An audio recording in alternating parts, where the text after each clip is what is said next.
दोस्तों, हमारे मन में गंदे विचार क्यों आते हैं? हमारे नहीं चाहने पर भी हमारे मन में गंदे विचार आते रहते हैं। लेकिन क्यों? मन ही हमारा सबसे बड़ा दोस्त है और मन ही हमारा सबसे बड़ा शत्रु है। जब हम अपने मन के हिसाब से चलते हैं तो मन हमें भटका देता है, और जब हम अपने मन को संतुलित कर लेते हैं तो जीवन में हम सब कुछ पा लेते हैं। हम हमारे मन में आने वाले गंदे विचारों को रोकने की बहुत कोशिश करते हैं, पर जितना हम रोकते हैं उतने ही ये गंदे विचार हमारे अंदर प्रवेश करते हुए चले जाते हैं। आप जिस चीज़ से जितना दूर भागोगे उतना ही वो चीज़ आपके पास आएगी। इसीलिए उस चीज़ से भागो मत, उस पर अपना संतुलन कायम करो। एक बार एक युवक बौद्ध भिक्षु के पास आया और बौद्ध भिक्षु से बोला, हे गुरुदेव, मेरे मन में इतने गंदे विचार क्यों आते हैं? मैं नहीं चाहता कि मेरे मन में गंदे विचार आए, पर मेरे मन में हमेशा काम वासना के विचार आते रहते हैं और मैं इनके बारे में सोच सोच कर बहुत परेशान हूँ। मेरी ऊर्जा और समय ये सब सोचने में ही नष्ट हो जाता है, और ऐसी काम वासना की विचारों के कारण मैं कभी भी शांत नहीं रह पाता और मैं हमेशा ही स्त्रियों को देखकर मोहित हो जाता हूँ, अपने आप को रोक ही नहीं पाता। बौद्ध भिक्षु मुस्कुराए और उन्होंने उस युवक से पूछा, क्या तुम्हें पता है ये काम वासना होती क्या है? फिर लड़के ने उत्तर दिया, गुरुवर, मैं ये तो नहीं जानता कि काम वासना होती क्या है, पर हाँ, ये जो भी चीज़ है बहुत बुरी चीज़ है। फिर बौद्ध भिक्षु ने उस युवक से कहा कि सबसे पहले तो तुम्हें ये समझना है कि काम वासना होती क्या है, कि प्राकृतिक रूप से जो भी चीज़ें हमारे अंदर हैं वो बुरी नहीं है। हमारे जीवन में उसकी कुछ ना कुछ ज़रूरत है। वासना कोई बुरी बात नहीं है, ये तो हमारे मन की एक भावना है जो हमें किसी न किसी चीज़ की कमी का एहसास करवाती है, और फिर हम उस चीज़ को पाने के लिए उस चीज़ की ओर आकर्षित हो जाते हैं। जैसे अगर तुम्हारे पास धन की कमी है तो तुम्हारे अंदर धन पाने की वासना उत्पन्न हो जाएगी। तो वासना कुछ और नहीं, एक प्रकार की कमी है, जो कि एक प्रकार की ज़रूरत का एहसास है, और जब ये ज़रूरत शारीरिक हो तब हम इसे काम वासना कह देते हैं। युवक ने बौद्ध भिक्षु से कहा कि गुरुवर, मुझे काम वासना का मतलब तो समझ में आ गया, पर आप मुझे ये बताइए कि ये आती कहाँ से है, कैसे आती है ये? बौद्ध भिक्षु ने कहा कि काम वासना कहीं से आती नहीं है, ये तो हमारे अंदर ही होती है, और इसका होना तो जरूरी भी है, तभी तो मानव जाति का विस्तार होगा। युवक ने कहा, जब ये हमारे अंदर ही है और ज़रूरी भी है तो फिर लोग इसे गलत क्यों बोलते हैं? बौद्ध भिक्षु ने कहा कि यही तो समस्या है। लोगों ने काम वासना को गलत तरीके से सोच लिया है, इसे छुपाने की, दबाने की कोशिश करते हैं। काम वासना गलत नहीं है, बल्कि काम वासना का गलत तरीके से प्रयोग करना ये गलत है। लोग जिससे प्रेम करते हैं बस उसी के लिए जीने लग जाते हैं, उसे पाना ही अपना लक्ष्य बना लेते हैं और उसी के बारे में हमेशा सोचते रहते हैं, पर यह सब गलत है।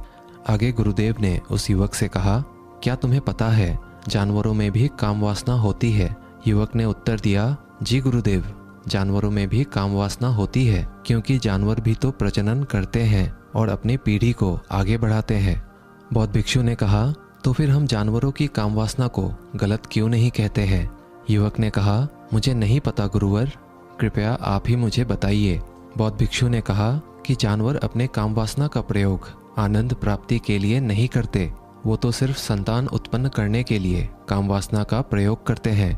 जानवरों को प्रकृति ने इतनी समझ नहीं दी है कि वो काम वासना को अपने सुख का आधार बना सके, जबकि मनुष्य अपने समझ के बलबूते पर प्रकृति में पाई जाने वाली प्रत्येक वस्तु को अपने सुख के लिए प्रयोग करता है। हम इंसानों ने ही काम वासना को सुख का साधन बना लिया है, जबकि प्रकृति ने तो हमें अपने वंश को आगे बढ़ाने के लिए दिया था, लेकिन इंसानों ने इसे अपने जीवन का परम लक्ष्य बना रखा है, और इस तरह से काम वासना का बेलगाम हो जाना गलत है। युवक ने बौद्ध भिक्षु से पूछा, गुरुवर, ये काम वासना हम पर हावी क्यों होती है, क्यों ये बेलगाम हो जाती है? तब बौद्ध भिक्षु कहते हैं कि सुनो, अब मैं जो तुम्हें बताऊंगा उसे ध्यानपूर्वक सुनना। काम वासना का सारा खेल तुम्हें समझ आ जाएगा, तुम्हें तुम्हारे सारे सवालों का जवाब मिल जाएगा, बस तुम्हें ध्यान से सुनकर समझना है। फिर बौद्ध भिक्षु उस युवक को बताना शुरू करते हैं कि एक बार की बात है, एक आश्रम में गुरु और उनके शिष्य रहा करते थे। शिष्य रोजाना बाहर स्थित गांव में भिक्षा लेने के लिए जाते थे उस आश्रम का एक शिष्य जो गांव में भिक्षा लेने के लिए जाता था, उस रास्ते में एक नदी पड़ती थी। वो शिष्य रोज उसी रास्ते से भिक्षा लेने के लिए जाता था। एक दिन उस शिष्य ने देखा कि एक लड़का पेड़ के पीछे छिपा हुआ है। वो शिष्य उस लड़के के पास गया और उससे जाकर बोला, भाई तुम इस पेड़ के पीछे छिपकर क्या देख रहे हो? लड़के ने कहा, अरे तुझे नहीं दिख रहा क्या कि मैं क्या देख रहा हूँ? तब शिष्य ने नदी की तरफ देखा। वहाँ पर कुछ लड़कियाँ पानी भर रही थी। वो लड़कियाँ 14-15 साल की होंगी। तब शिष्य ने उस लड़के से कहा, अरे भाई वहाँ पर तो लड़कियाँ पानी भर रही हैं, इसमें छिपकर देखने वाली क्या बात है? तब वो लड़का शिष्य की तरफ देखकर उससे कहता है, अरे पागल, तुम्हें दिखाई नहीं दे रहा क्या कि कैसे ये परियां नदी से पानी निकाल रही हैं? जरा उनकी अदाओं को तो देखो, कोई भी घायल हो जाए। उनके कोमल शरीर को देखो, उनकी पतली कमर मटके को उठाते समय बल खाती है और उनके बाल उनके कमर पर कैसे लहरा रहे हैं, मानो सुंदरता बिखरी पड़ी हो। शिष्य ने फिर नदी की तरफ देखा और इस बार वो देखता ही रह गया। अभी तक तो उसे कुछ भी नजर नहीं आ रहा था और बिल्कुल निर्भय था। उसे किसी भी बात का कोई डर नहीं था, लेकिन अब वो छिपने लगा और उन लड़कियों को देखने लगा जैसे उसने कोई अपराध कर दिया हो। और जब वो शिष्य छिपकर देख रहा था, तभी वो अंदर से कांप गया और उसने कहा कि ये मैं क्या कर रहा हूँ? मैं जो कर रहा हूँ वो सही नहीं है, मुझे यहाँ से चले जाना चाहिए। और फिर वो जल्दी वहाँ से चला गया। वो आश्रम पहुँच जाता है। आश्रम पहुँचकर वो अपने कार्यों में लग जाता है, लेकिन जो वो अभी देखकर आया था वही दृश्य उसके आंखों के सामने बार बार आ रहा था। उसका मन फिर से वही सब कुछ देखने के लिए लालायित हो रहा था। अब उसका किसी भी काम में मन नहीं लग रहा था। रोज सुबह होते ही वो जल्दी ही आश्रम से भिक्षा के लिए निकल जाता और उस नदी के पास वाले वृक्ष पर जाता जहाँ पर वो लड़का पहले से मौजूद रहता था। उसके साथ मिलकर लड़कियों को छुप छुप कर देखता था। अब वो शिष्य रोज ही ऐसा करने लग गया। ये उसका रोज का काम हो गया था। अब वो शिष्य का मन किसी भी काम में नहीं लगता था। वो हमेशा ही किसी न किसी प्रकार के विचार में उलझा रहता। वो आश्रम के कार्यों को भी सही तरीके से नहीं कर पा रहा था। ना वो ठीक से खाना खाता था, ना ही वो ठीक से सो पाता था। उसका मन बेचैन ही रहता था। उसका मन बार बार उन लड़कियों की सौंदर्य को देखने के लिए लालायित हो उठता था। जब गुरु शिक्षा देते तब भी उस शिष्य का मन कहीं और ही खोया रहता। गुरु ने अपने शिष्य की इन हरकतों को भांप लिया था। तब एक दिन गुरु ने शिष्य को अपने पास बुलाया और कहा कि आज से मैं भी तुम्हारे साथ भिक्षा मांगने चलूँगा। तुम और मैं साथ साथ भिक्षा मांगने चलेंगे। तभी शिष्य ने गुरु को मना करते हुए बोला, नहीं गुरुदेव, आप भिक्षा के लिए परेशान क्यों हो रहे हो? मैं अकेला ही ठीक से भिक्षा मांग सकता हूँ। गुरु ने शिष्य से कहा कि ठीक है, तुम अकेले ही भिक्षा मांगने जाओ। शिष्य तुरंत वहाँ से भिक्षा मांगने के लिए निकल गया। शिष्य के जाने के बाद गुरु भी आश्रम से निकल गए और उसका पीछा करने लगे कि वो कहाँ जाता है और किससे मिलता है। ये सब देखने के लिए उसके पीछे पीछे चलने लगे। थोड़ी दूर जाने के बाद गुरु ने देखा कि उनका शिष्य एक लड़के के साथ एक पेड़ के पीछे अपराधी की तरह छिपा हुआ है और छिपकर कुछ देख रहा था।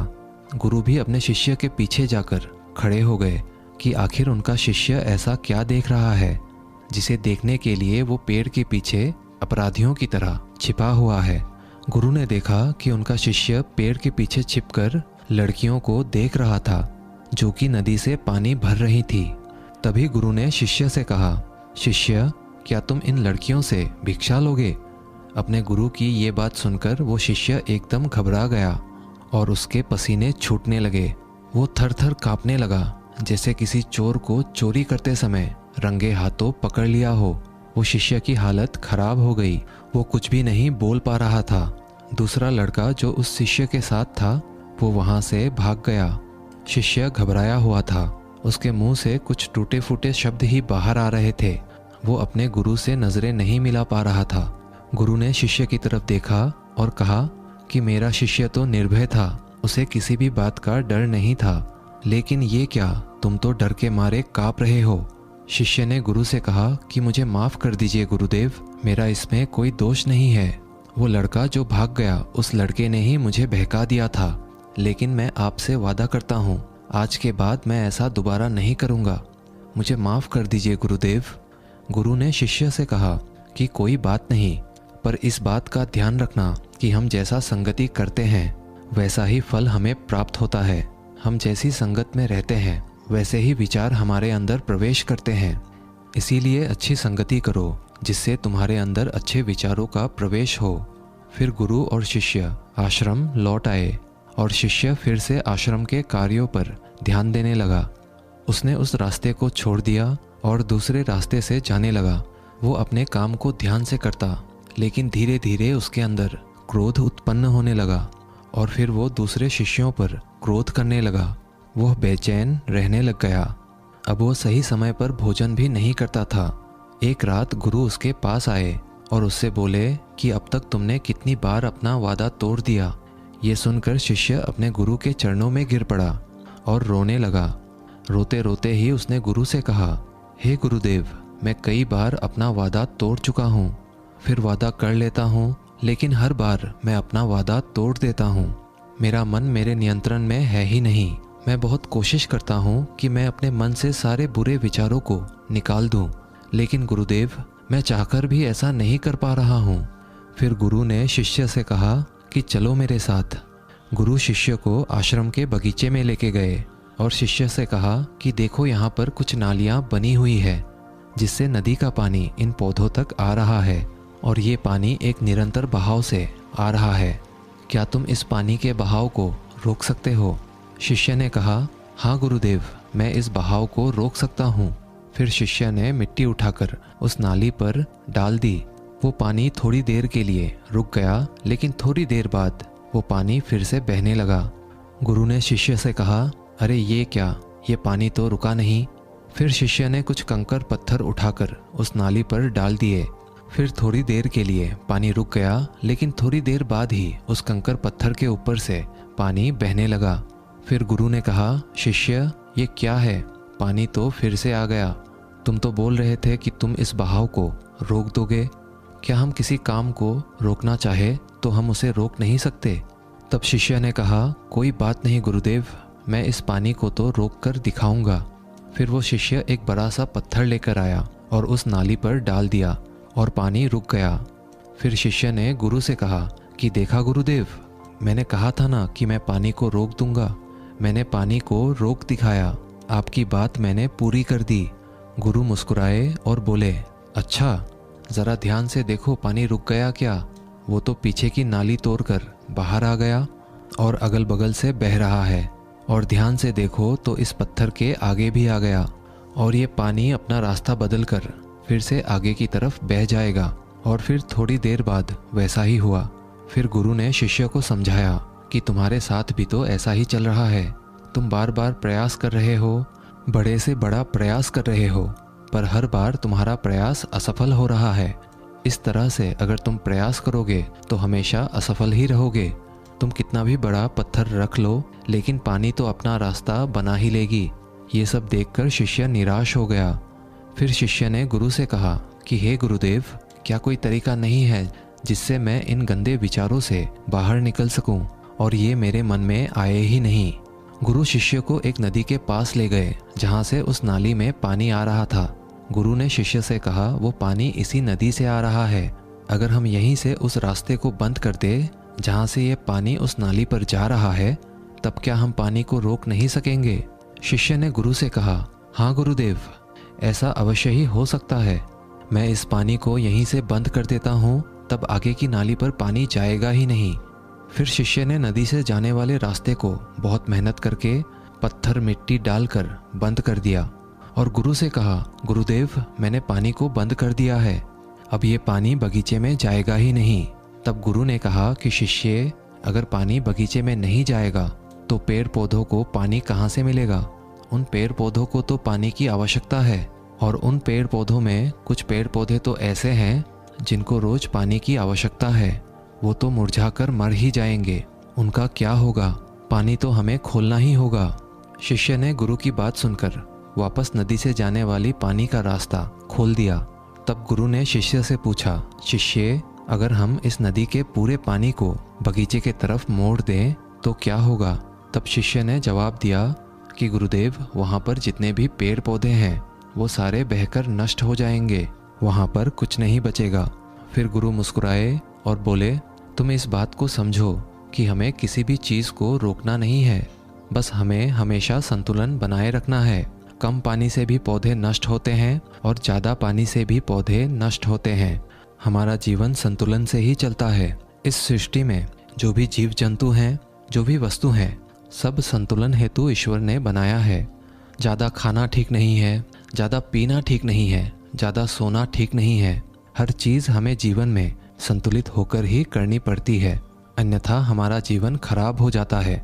फिर गुरु ने आगे शिष्य से कहा कि अगर मैं तुम्हें कहूँ कि तुम आम के बारे में मत सोचो तो तुम्हारे मन में सबसे पहले किसका चित्र आएगा? फिर शिष्य ने कहा, गुरुदेव, मेरे मन में तो सबसे पहले आम का ही चित्र आएगा।